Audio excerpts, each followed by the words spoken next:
Hi everyone, you have reached Chronicles of the Gray Hair Diva. If this is your first time, welcome. If not, welcome back. For all of you out there, hit that subscribe button and the notification bell so that every time I upload a video, you will be notified. Today, I'm finally here with part 3 of my intimate conversation with Tunya Griffin, Jamal Bryant's ex. I enjoyed speaking with her. We had a really good time, and she just gave a lot of insight to her side of the story.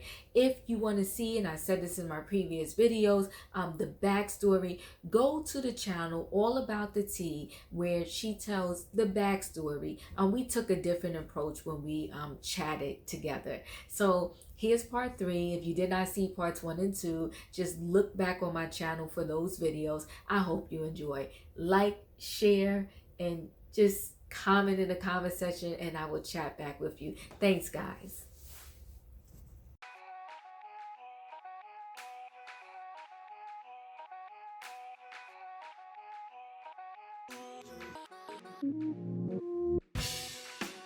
People to get confused, but like when you name these names, like when people were coming out against Bill Cosby, like nobody believed them. It's like, no, Bill, there's no way Bill Cosby did that. It's like we have to understand too that just because somebody has a name doesn't mean that they can't do anything wrong. Yes. They're human too. Right. Before the name, they're human, right? The access, right? Yes. From a name, the access becomes greater. Yes. Also, the ability to people to cover you, Yes. right? Yeah. So Yes. understanding those different dynamics is important. Yeah, because people say, okay, he's a big name. He preaches all over. We love his preaching. So she gotta be the one caught in the act of adultery, and we need to stone her. Stone her, and they mean stone. They mean stone. Yes, they do. And we don't care what number she has, what receipt she has. We don't really want to hear her. There's no need for her to come here. It's no going to be no mediation. We don't need to hear her. We got your back. She can say whatever she wants. It's Yes. still good. That's the message they send, and that's what they say. Yeah. I don't care if you could come with the binder. They're not gonna care. They're like, all right, whatever. He's Well, still good. yeah. But I So challenge that Christianity as a woman, though. yeah, I yeah, wouldn't have a problem with that. So we can't continue to do this to one another. We just can't. right. We can. We just can't. How are we gonna say, just like I said, you can't be saying to women that you understand women's theology and feminist theology, and yet you do these things, right? It's, Right. they're not congruent, They're right? not. Not support the male. This has been always the story, right? Even when you have the proof, you're going to support him and leave women out. So what does that say? What does that say for us, and how, as it relates to us really living out our Christian lives as women? Right. There's a whole lot to me. It does. It does. There's a whole And like lot. you said, it messes with your psyche, right? It's like, okay, so which rule do I follow and when do I follow it?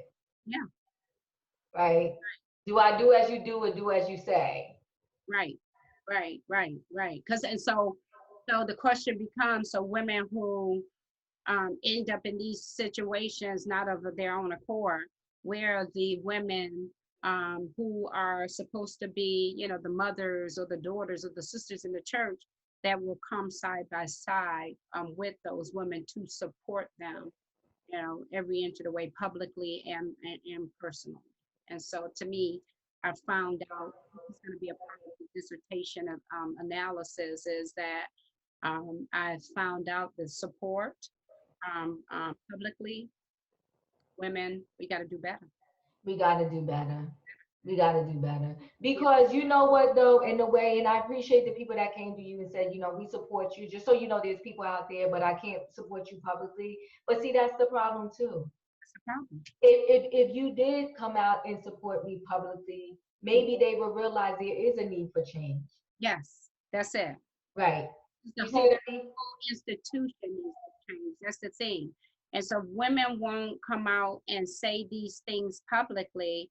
How do you think that the institution is going to change? And How far do you think it's gonna go, right, within the organizational structure? Because what that still sends a message is that they are still the gatekeepers.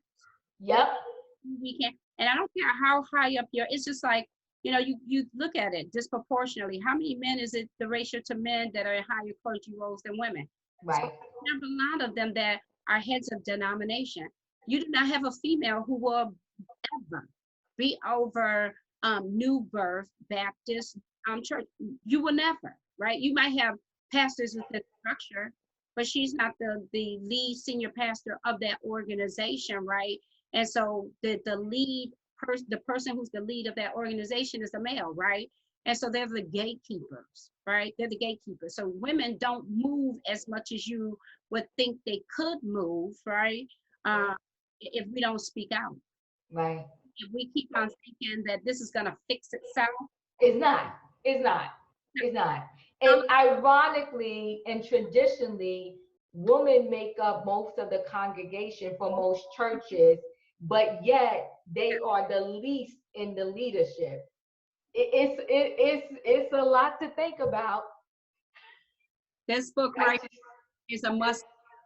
okay. Righteous Discontent Uh-huh. Movement in the Black Baptist Church. Scholar Evelyn Higginbotham. She's probably one of my favorite scholars. Okay. In addition to, I would suggest that women should also read two more. Vashti McKenzie, not without my with it's not without a struggle. Okay.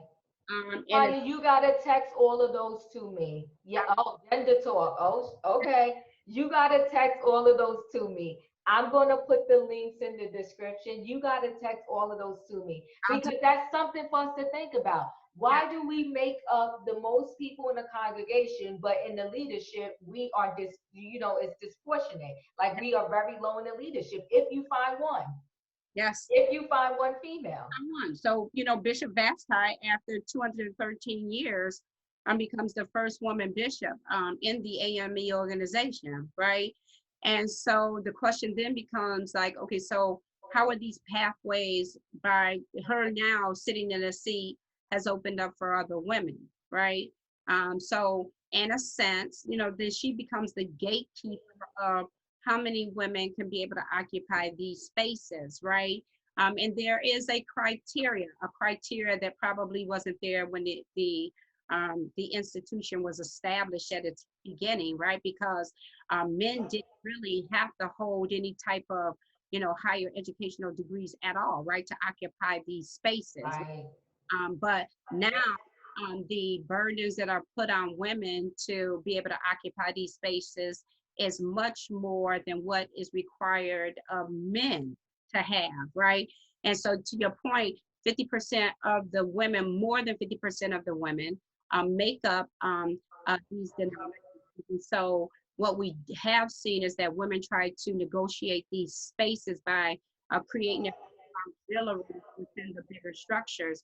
But the truth of the matter is, if you make up over 50% of the all the social programs, you make up 50% of the finances, you make up over 50% of the attendance.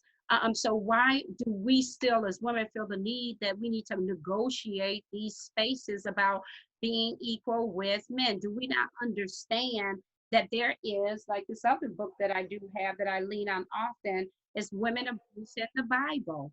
And then it talks about, how the Bible is often used as a way to keep women in these secondary roles. And it talks about the beliefs and the scriptures that are used to do this. So women, we need to really start asking ourselves, that question, right? Because it's still, in some sense, it is organized still like a structure of slavery, right? Always had one slave who was always put in the position of the front and to make sure the other people follow, right? But women make up over 50%. Why are we still negotiating these spaces? What we do find is that women are not as much negotiating these spaces because they understand that, and they're leaving out of these organizations. And so what it says to me is that our denominations, in particular our Black denominations, they would not be able to sustain itself if it weren't for Black women. No, I don't think so. I don't think so. But then we're not allowed to be in that higher position and speak. And then, but that's a way of keeping it out too, to say, okay, you have to have all of this paperwork, slash degrees in order to be considered.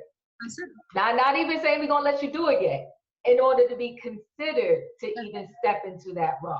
But that's why I tell you that even for 1 second, if a female was there after they went through all of that constringent, rules to get there, if they were to dare hear a smidgen of a scandal, they would snatch them out of there so fast. They would be out. Absolutely, they would be out.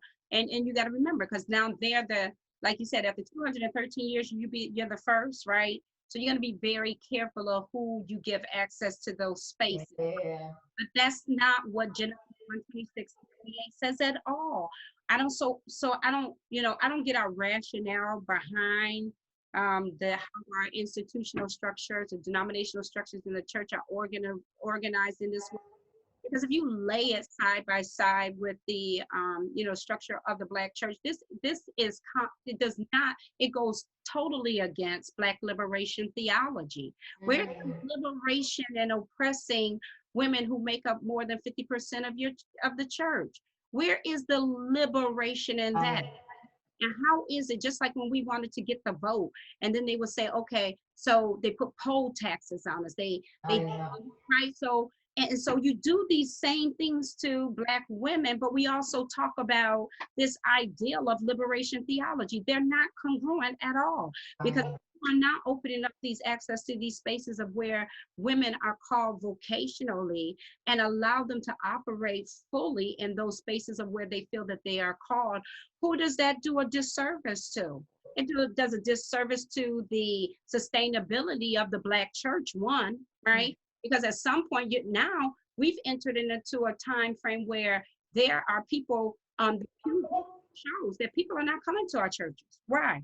Because in particular women, because they're realizing, I don't need this structure, this organism functioning this way to be who God has called me to be. I can work outside of the church structure and not have to go through all this politicizing that happens within the church to be who God has called me to be. And arguing about this whole equality, this is the same argument we had as slaves. So why would we put this burden, right? In particular, our Black males will put this on our women. Why? Why? Jamal's in a great position of power, right? How does that women cannot without that permission? The board, the percentage on the board, males. How do you think that a Black woman is going to go? How far? They're not. How far? They're not. And then you have to jump into, since it's all males, it's the all boys club. Absolutely, right? Right? It's the all boys club where we're going to protect our brother. So we all, and I don't think that they all are like in agreement with the behavior. I think they're all in agreement with, that's our brother, we're going to just protect him, and that's what we're going to do, because that's what we have traditionally done. If we X out this particular church, there are several churches where we can name, there were public scandals where you got to say people knew, and they covered it up. And what did they do? They covered it up for the same very reason. Because when you're at that leadership level, you have your people that have to follow you when you go to preach at another place. You have people, you have your right-hand people that do mostly everything for you. You're not the one that's physically booking these hotels, you know what I mean? They're telling you need to be at so-and-so church at this time. They're driving you there. Okay, or other churches, they will have, if you do come alone, if you're like from a smaller church and a smaller pastor, you do come alone, the other church that you're coming to, they have somebody pick you up from the airport, take you to the hotel. So you know what I mean? You do have a certain status, regardless. Once you have that title, you have a certain status. But when you're at a big church like that, your people from your home church travel with you everywhere you go. So no one around you, these people in this circle, they know. They know. They know. So, but like you said, they might not necessarily agree with his conduct or his behavior. I would argue that they do agree. Oh, okay. Um, this is where I would argue that they do agree, because you can make a choice not to, right? You understand that it's not congruent, so you should ask yourself the larger question is, why is it that I know this is not in alignment with the right Christian conduct, right? Why is it that I'm still, staying, agreeing with something that I know is not what we preach, or it's not what we teach, right? So you get a choice. I would argue that you don't, is because you, in some sense, you're gaining something from the system, right? And anytime you gain something from the system, it's hard to disconnect from it, no matter how bad the system is, right? So Mm-hmm. you what I'm saying is that you literally have to go through the process of divorcing yourself from the system, because just like what you did, that was a bold stance. That was reformation. That is to me, what you were asking for was Jesus in the flesh. Mm-hmm. Mm-hmm. And how I know it was Jesus in the flesh is because of all of the people who were saying that was not the right thing to ask for, even though the evidence said this is the right thing to ask for. Right. It told me that it was the right thing to ask for, is because there were not many people who were watching the views, because they didn't like the fact that what you were asking for, because it was congruent with what scripture says, right? And so that lets me know that this is like a mixed drink that has been watered down with the Coke, and you can taste very little of the Hennessy, right? This is what Right. to me, what the church is like, right? And so Right. decide, like you said, you need to decide what side you're going to stand on, because Jesus was a reformer. He came into cities and they stoned him out of cities. Why? Because they didn't like True. it. The Bible says that he would have to creep out in and out day and night. You didn't know where he was, right? He had to leave cities by night. Come on here, somebody today. And so what you were asking for is the ask that Jesus would have asked for. Like when he went into the synagogue, they said that he went in synagogue, sat into the main seat, he opens the scroll, he reads the prophet Isaiah, he closed the scroll, and everybody was looking at him like, who does he think he He is? is. Right? So what I'm saying is that we get an opportunity to agree with the system or not, right? But the question, so a lot of people have a hard time. Like, I understood the one sister who called me for the denomination, and I know her personally, a wonderful female pastor, but she's in a bigger organizational structure to which she has disconnected from, but she hasn't so totally disconnected from it. And here's how I know, is because she said to me, I left there because I didn't agree with what the pastor was doing at all, right? Okay, so if you left there, then what is holding your mouth captive to speak truth to power? Yeah. It's because Okay. you're into the space where your mind, your heart, and your soul can be detached from what you get from the system. You still think that in order for you to speak, you need a door in church to open. And John understood that I don't need to be in your synagogue. He went out to the wilderness, and the church comes out to see John. John did not go out to On see, to the church. right? Mm. Not understanding the painful process of divorcing the system of church. Mm. Everybody ain't built for it. Right. To say, and Right. trust me, I'm okay with it. I've preached for many years. If somebody decides that a door don't need to open in the church, God has put us here in social mediacation. People Right. in, whether they like you or not. Right. I'm not going to be married to a system that has made a conscious decision to not be in alignment with the gospel that they say they believe in. Right. Right. All right.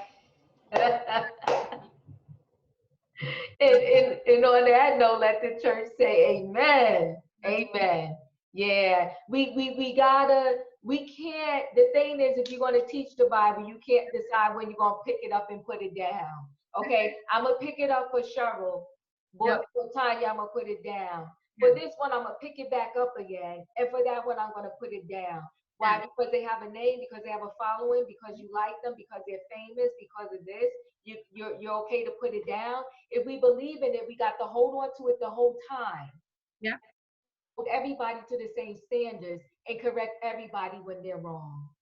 Yeah. Yeah. Right. So you would hope that would be the case, right? Right.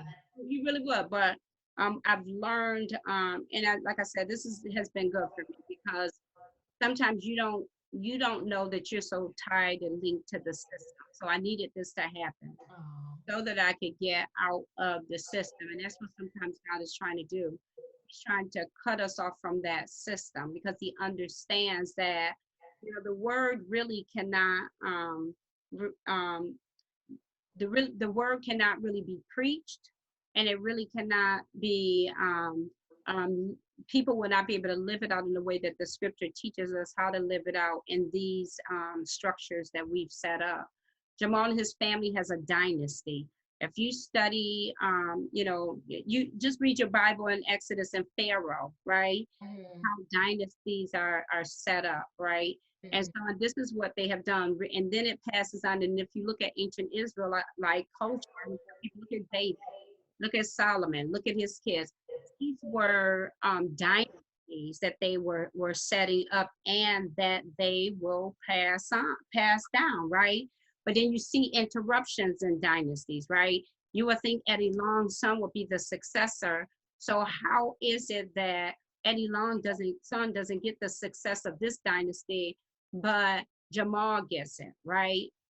Because they understand what it means to have a dynasty. In order to have a dynasty, you got to have much more people in the people that are serving you, and you are serving them within the structure of a dynasty. And so, Empowerment Temple, I think they were probably down to 2 to 3,000. Eddie, at his height, I think he was about 10,000. yeah. I think it went down to what Empowerment Temple was. But how could you start? This is the question people didn't ask. How could you start Empowerment Temple? This is your baby. You grew up from nothing to something. Now I read that. you say God told you to abandon that and to come to be the pastor of New Birth. So God told you that after Eddie died, right? So people don't think about that. He didn't tell you that Right. for living. What you understood is you could not hijack that dynasty without there being a death, Right. right? So, and that's exactly what that family has done. That's Yeah. why mama won't check them. That's why daddy ain't gonna check You them. know, right. Understand the passing on of a dynasty. Honesty. Yep. Yes. You know what? You brought up something, and I'll kind of take it here, and we ended on this, is that, you know, he came there to help them because they, to fix whatever they thought needed fixing, right? Mhm. And it's like, at this point right now, if the true love is for what you do and really want to speak to the people and not everything else, then you would say to yourself, let me step away right now to Mhm. let whatever they want it is to grow within their building to grow, Mhm. right? Mhm. But it's like, and then you also mentioned how too, like, the people have a decision to make, like if they know to stay or to leave or whatever. um I think that is always hard, and I do agree. And it's hard because I don't know who gets paid what and how things go with that. But I'll take it away from the church for a minute, and just at a job, it's like sometimes you're so frustrated and you know everything is wrong, but then you think to yourself, how do I pay my rent? How do I do this? Do you know what I mean? You think, and all of it is not these great benefits. Some of it is just the basic bottom line stuff of like, Right. how am I going to eat? How am I going to this? How am I going to that? So Yes. I see how you have this tug of war when you're in situations like that. But to me, as a leader, don't put these people in this situation where they gotta, either figure out how they're gonna turn a blind eye to everything or figure their life out. But I love to listen to Tony Robbins, motivational speaker. Mm-hmm. And when I was going through something, something he said just changed my whole world. And he said, things happen for you and not to you, right? Uh-huh. Uh-huh. And I think that probably if he never came out with that debacle of an IG, Mm-hmm. saying the things that he said, right? Maybe your 8 years would have turned into 9. Maybe it would have been 10. So maybe God needed this so that you can have that, to separate you, to say, you know what, Tanya, this is it. I don't want you even in this anymore. Right. And the only reason why I say that is because with my own situation, God Mm-hmm. spoke to me several times, and I think I told you I ignored them. I was like, oh, whatever. Like, you know what I'm saying? I'm gonna keep going. This is what I want. This is what Yes. I want. Yes. He had to do something drastic. Yes. It hurt me to the core. Yes. But then I thought, if he would have never did that, Mm-hmm. nothing would ever change. I would have had 25 years, 26, 28, 30. Do you see what I mean? In the same situation. Mm-hmm. So although I had to go through that heartache and that pain, and it was beastly, Uh-huh. because similar to you, I dealt with a lot of lies, and I was just like, and you feel like you got to defend yourself. Like everybody tells you, ignore it, be the bigger person. Right. Well, that's cute and easy, but when someone is dragging your name in the mud, you're just like, all right, it's like you had enough, right? But I just kept saying to God, whatever lesson it is that I'm supposed to get out of this, Yeah. help me get it. And I promised him, I was like, next time I won't go past go when you say don't go. When Right. you put up the stop sign, I'm going to stop. When you put up the yield sign, I'm going to yield. And I will think for a moment before I move forward. So I looked at it, as brutal as it was. I was like, okay, this happened for me so I can change some direction in my life, Right. Right. right? Right. Versus keep pushing forward in something I knew that wasn't feeding me mentally, spiritually, and everything else. So Yeah. yeah. Yeah. Yeah. Yeah. So yeah. So I do agree that um there are things in life that will happen that um you know they're going to be what we call like lessons from. Yes, lessons. Yes, I, yes. I certainly do agree that there are lessons, because this is life, and life is messy, right? Yes. But what I do also understand is that what is very challenging, and I think even with our Christian doctrine, is sometimes how we present it as, you lost this so God can give you what we consider the greater, right? Right, right. But but when we think about it in terms of that God had to do this to give me greater, God could also not have done that, right? And you could have reached something by God not doing it. Lessons still could have been learned out of it, right? Yes, I agree. Right. Is that this necessarily did not need to happen and Right. for the greater to come out of it. And in addition to thinking, there's another, also that we think because we're Christians, we're going to choose right all the time, right? And so that's another myth, right? So you have people who feel like, this happened. I don't want anything ever like this to happen again, and I got to choose right. Well, you're not going to know if it right. It's to your point you said earlier, right? And Right. what a person was to you at the beginning of the marriage is not the same person to you in the divorce, right? So Right. how you articulated it. And so, it's life, right? And it's messy. And I do believe there are, like you were saying with Tony Robbins, what happened, to you, but what happened for you, right? And I'm quite sure that feels better, right? In some It sense. does. It does. Because we get into talking head games, right? Yes. And Yes. I need to feel better about this, right? Yes. It is Yes.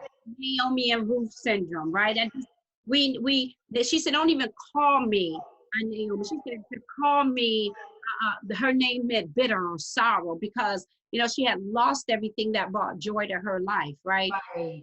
Could say on the other side of that, you know, when she gets ready to, the daughter-in-law gets ready to get married to Boaz, and in the latter part of her life, you know, you could rationalize that and say, okay, so she had to go through this to get to that point. But she could also not have had to go I agree with you. I agree with you. I understand what you're saying. Yes. Yes. all, Yes. that there are lessons. So here for me was the lesson. The lessons for me was that to agree with what I hear that is the truth Mm-hmm. upfront, Okay. right? That's number one. Right. Because sometimes people say things. Remember, they say people talk, and if you listen to them long enough, you'll be able to find out what they're saying that's truth or what's not the truth. And that's the truth. Yes. Yes. Agree with it quickly, right? Right. Don't entertain it. Don't play around. If it's not the truth, agree with it and move on. Okay. If if if for you and your value system is that a person needs to be a person of their word, and if their actions need to correspond, you see it up front, and it's not that, agree with it right up front. Gotcha. And for me also, I would say the third piece is that in the decision making process, don't allow somebody to make you feel like you need to make a decision faster than you're ready to make it. Yes. But sometimes you'll feel Yes. right. Yes. And I remember going back to the point, and we can close up on this. I know this is good stuff, and you're gonna edit. So and that's wonderful. But I remember when I went to Jamal's house, and the Lord showed me his closet, and Jamal hung up wonderfully. But he had all these electronics that was on the floor, and the cords were all wrapped up messy. And the Lord said to me, "This is what you see." And he showed me his clothes in the closet, all neat, all orderly. But he says, "This is what I see." Cords on the floor, all raveled up. And at that particular time, I wasn't sure what that really meant, right? I knew that God was showing me something, but what smothered that out for me to really lean into it and time and making a decision was all of the things that Jamal wanted us to do together, right? So now this is no longer important to focus, right? Because everything else behind it was coming so fast, like the trip and doing this and doing that, that I didn't give myself time to, no, I'm not going to the Bahamas. Let me press into, what the saying about this particular thing. So don't let anybody, make you make a decision right that moment. Sometimes you just need to maybe sit with it and say, well, I'm not, I'll get back to you. Right? There you go. So I get back to you. Yeah, because sometimes we do feel pressured in a corner, like we got to answer right there. And it's like, but you're not ready to answer because you don't even know yourself. You didn't get to let it marinate within yourself to give the answer you really want to give. I like that. Yeah.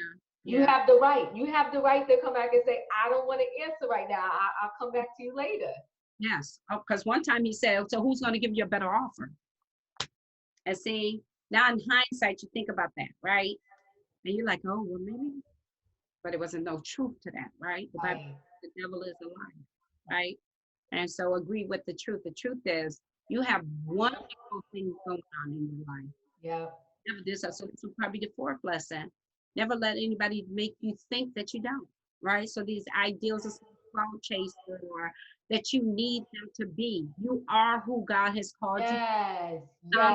And affirms that, right? And so when someone says things like that, you got to agree that that's a lie, right? Move away from it and agree with what God has said about you. Right. And no matter what physical things you do or don't have, yes, you still have options and you still have more. And your health is your wealth. Yes. Okay, so when you have that, you have everything. Yes. And you can start from zero and work your way up.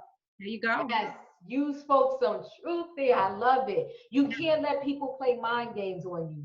But the thing I do know is matters of the heart. When you really like somebody, love somebody, you Mhm. know, you trust the words that are coming from them and that they mean good for you. Yes. That they mean good for you. Like, why would someone that really cares about you not mean good for you? So that's why you start to trust them, and you maybe sometimes will question your own word. But like you said, don't betray. That's what I love Mhm. out of all of this. Don't betray yourself. Yes. Don't do it. Yes. Don't lose yourself. Once you start to lose yourself, you know no matter what, that's not the right relationship for you, whether it's your girlfriend, your male friend, whoever, your leader, your pastor, whatever. When you start your manager, when you start to betray yourself, it it's not good for you. I love that word. I'm saving that in my bank. Good. Good. Yes. Keep that one because you'll be fighting, and that's what Yes. you're fighting for yourself, right? Yep. Don't nego. That's a negotiable, right? And, Non-negotiable. Yes. and for me, I'm a thinker, right? And it irritates people, right? They're like, okay, she's gonna take us through the woods, but that's what I do. I think, right? And Right. it makes other people uncomfortable. And so sometimes I'll be like, okay, well, let me just, say pretty much something fast to give them a response. But that's not who I am, right? Right. Remember Right. to make you feel uncomfortable because we're going to take the long path. Trust me. Through the woods to grandma's house we go. We're going to get to grandmother's house and we're going to get there safely if you allow me to take you through this path. We want things fast and in a hurry in this 21st century, and that hasn't yielded us anything, Oh, right? it puts us in a jam. The microwave society. Yes, the You want environment. to go in the, do you want to go in the fast lane, or do you want to go in the slow lane and just Yes, enjoy everything, that the scenery, everything that you pass, and all the lessons that you're going to learn? You're going to get to stop at the museums, the libraries, and this, and that, the other. But when you're in the express lane, you're going to blow all past that. And when people start to talk about it, you be like, I didn't even see it. You couldn't see it because you were speeding on through. that's another nugget, sister. Hmm. I love that one. Yeah, Hmm. because you'll miss it, right? You miss it. And we're not. Some people, let me put it this way, don't pay attention to the detail. We say we do until after the experience. We be like, dang, I missed that. Or we Yeah. pay attention to the details. Then how did we miss that? Right. Right. Right? Right. How did you miss it if you was paying attention to the details, right? So we get to know each other, really love each other, and correct each other. And the best friends that any person could ever have is one that is willing to say, you know what, you were wrong. One of my very good friends, our kids are the same age. We do everything together. And she has her channel too, Chris Loves Loves. She, we'll have our conversation, and she'll be listening. I can tell as soon as she get quiet, she feel like what I did was not right. And I be like, this. I said, "Are you there?" She's like, "Girl, you know that was wrong." Because of her, because of her, I have called people back and apologized. Because sometimes there's not everything people do, they're doing it out of malicious. Sometimes you just don't even think you're wrong or know you're wrong.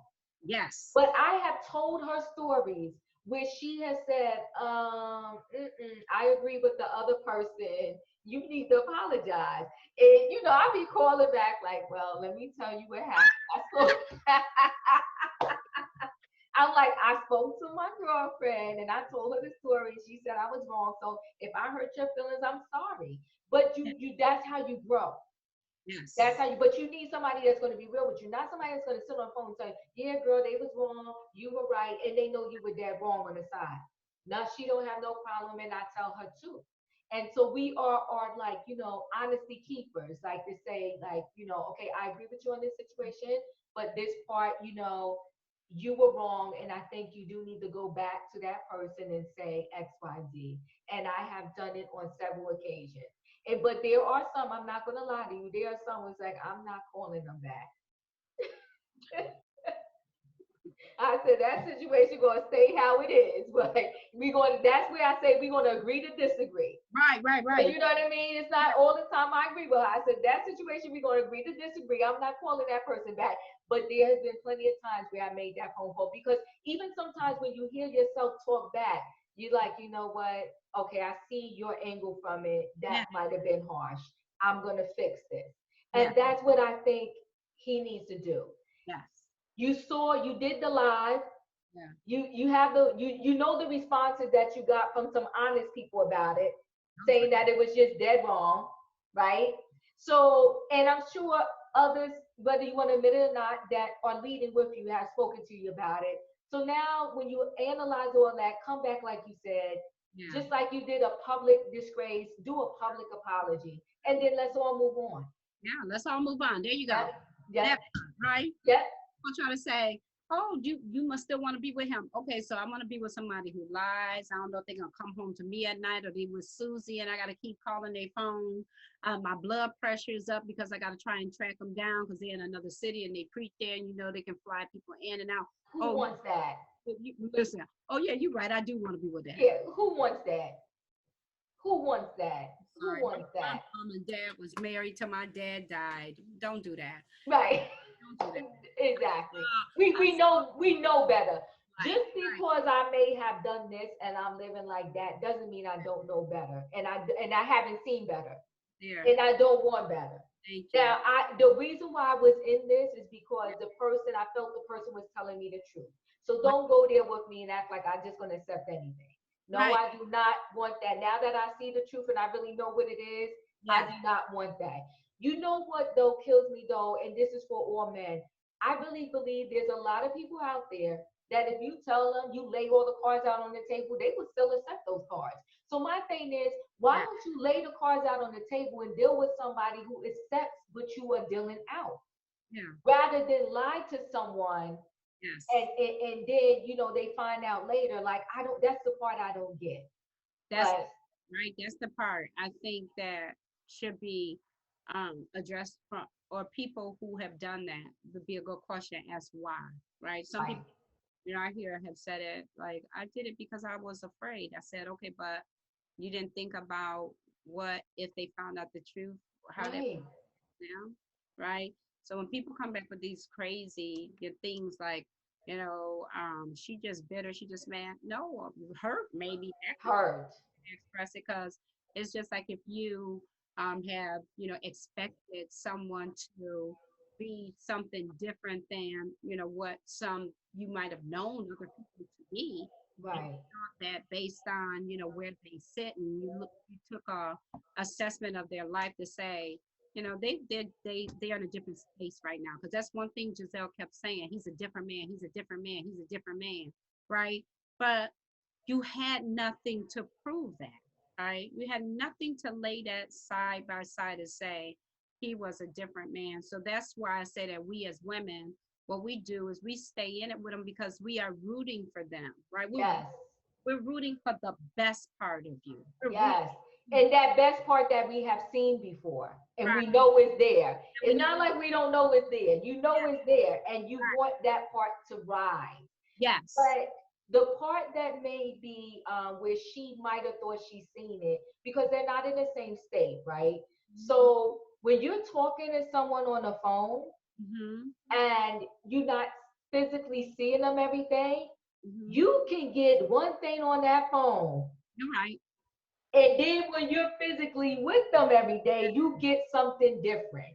Yes. And that's why I think a lot of these online relationships and marriages, when they actually end up getting, they might have did something online for 2 years, but then when they get together, it's like 3 months later they broken up, because it's a whole different thing talking to somebody online and physically seeing them and being with them every day. So the change might have been through that phone piece.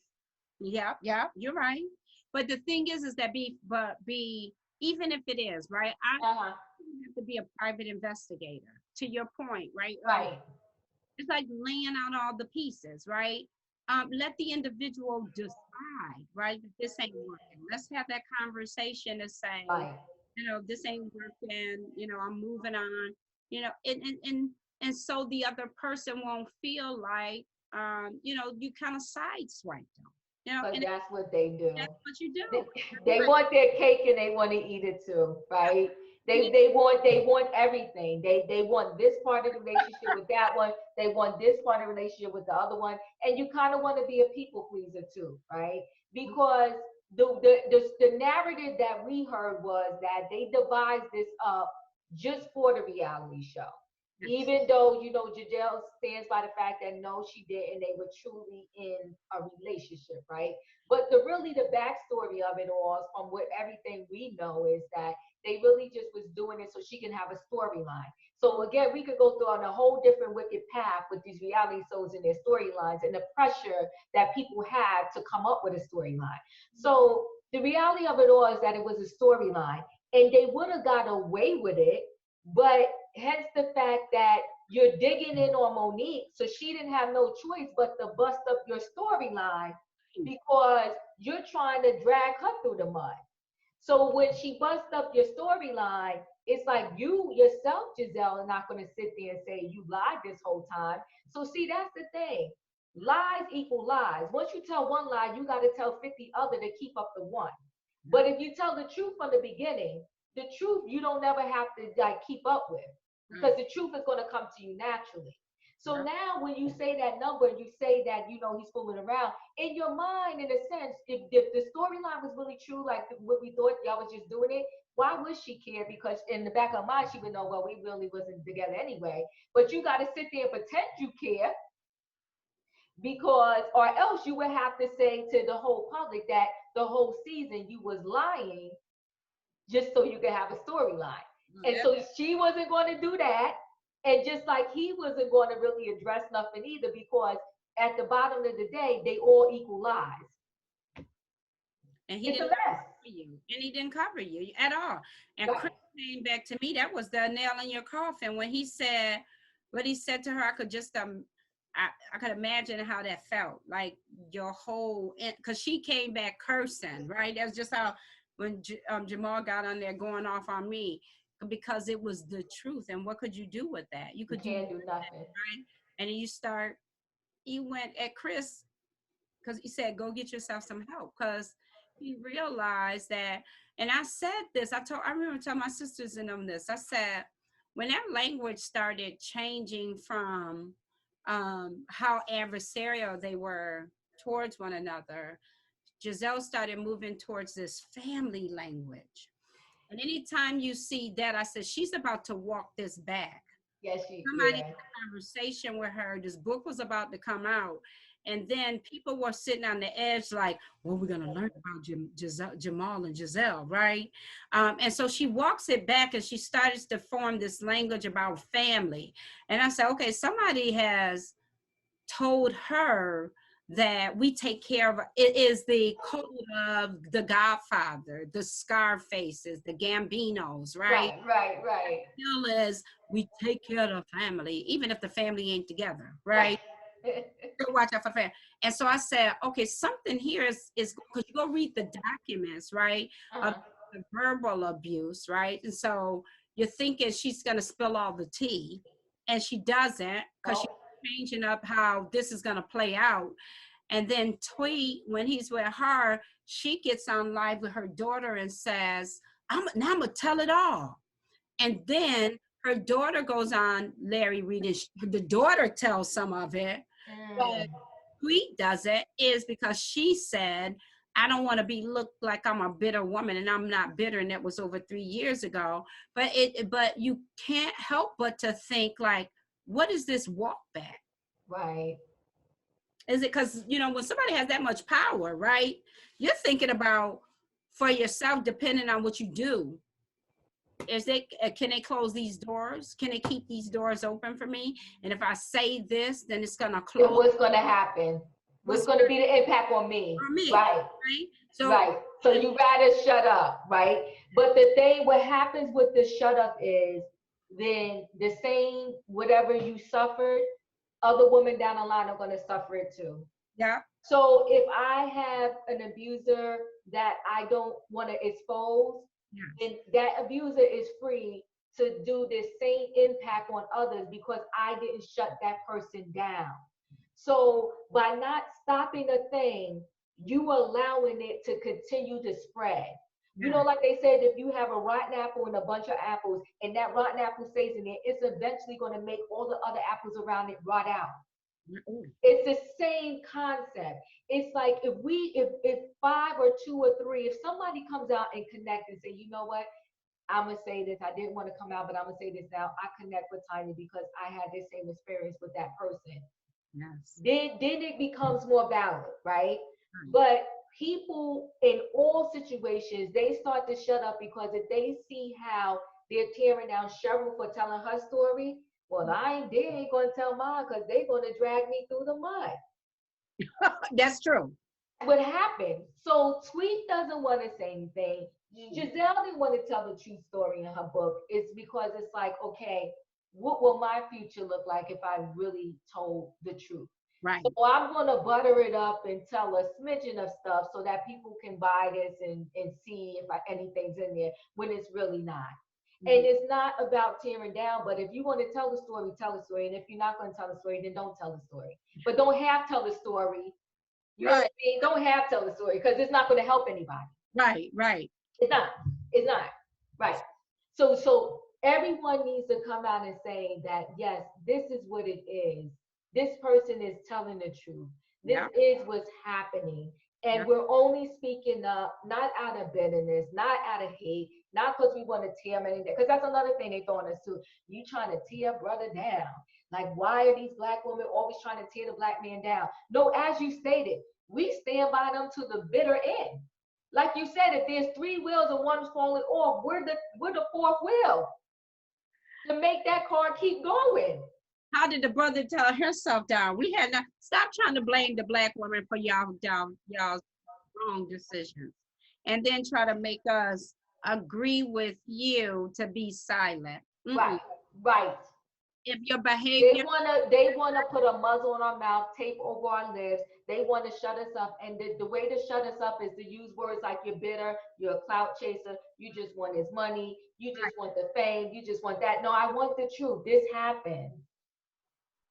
Let's just talk about it. Let's address it so we can stop it. But what's going to happen is there's going to be 5 more of you. Thank you. It is. Because there's been plenty of women who have reached how they say in the old rat's round, and which have been the like I said, I've been doing this work for some time, but to me right now, it has been the greatest experience of having women come alongside and say, I admire your bravery. This happened to me. I was afraid to come out and speak it. And so thank you for that. Because it's scary. It is scary. Yeah. It is scary when you have to stand on a platform alone. And even though you know people agree with you, they agree with you in silence and in the dark and in passing. And they may send you a note and not sign it. You know what I mean? They say, girl, proud of you, but they're not coming out. And it's power in the people. It would be wonderful if these people, even without saying it, just say, you know what, I agree. And even if they just agree that change needs to come about. You don't have to just, agree to my whole story. You can just agree that change needs to come about within the culture so that we won't continue to hear these stories 20, 30, 40 years from now, even 5 or 10. Do you know what I mean? Let's just start that conversation. But listen, girlfriend, we have this, wow. Yes, wow. I enjoyed this. Wow. So did I. I think it's amazing. I really pray that everybody begins these different pockets of conversation. The one conversation is just women and how we respond to each other, right? 2, how we respond to our men, right? 3, how come our men just feel like sometimes, when they're backed in the corner, they know what they've done. If you've been playing a game with 3, 4 women, you know what? When the trouble comes to it, when the top pops off the bottom, say I'm sorry. I did, ladies. I played around with your mind and your feeling, and I'm sorry. You know what I mean? Instead of saying that all of y'all are crazy, stupid, dumb, and or just want my money. So tell the truth. You played with all of our heads, and now you're busted, and it's over. And then lastly, to have the conversation about the church culture, to say, listen, guys, we love the church. I'm always going to go to church. I'm always going to be a tither. I'm always going to give my offering, okay? And I'm going to read the Bible. And yes, I'm a fall short, but that's okay. God understands and he knows me, right? But the thing is but we still can't ignore the fact that we feel that everybody should be held to the same standard. Yeah. Like, just because you have a title before your name, or people want to say you're the anointed one, you still have to be held to the same standards, and we still have to sit you down because you are feeding the people and you're one standing before us. So we need you to be right. We need you to do better than us, so that we know that better can be done. Right? How am I going to know what can be achieved if you can't even achieve it yourself? Then I lower my own standards. My Lord. If the anointed one can't get it right, then surely, what chance do I stand? That's what we're trying to say to them. That's what we're trying to say. What chance do I stand if my anointed one, the one that speaks to me every Sunday, the one that's coming to me in Bible study on Thursday night, the one that's teaching, whatever. If they can't get it right, then who am I? Because y'all telling me that's the anointed one. That's right. So then I don't stand a chance in this world. Don't. Wow. Yes. That's a great way to put it. Wow. Yes, yes. But again, I do think, and I admire your bravery, knowing that the popular vote is the other way, right? Because that's the name they know. But to still be brave enough to have this conversation, I say kudos. It's amazing. And I do think, a long time ago, I forgot, because I listened to so many like podcasts and lectures or whatever, but the guy said, if I'm speaking to 2,000 people and I only say one, then I feel good. He said, I did it then. I did it. So if we were speaking to thousands of people and we only say one, then hey, we did our job. Yes. We did it. We did it. Yes. Don't forget, send me all of those books and the titles. I'm so interested. And I just love you and I thank you. I don't know what else to say. Thank you, my sister. Yes. And take care. We're going to stay in touch. All right. Bye.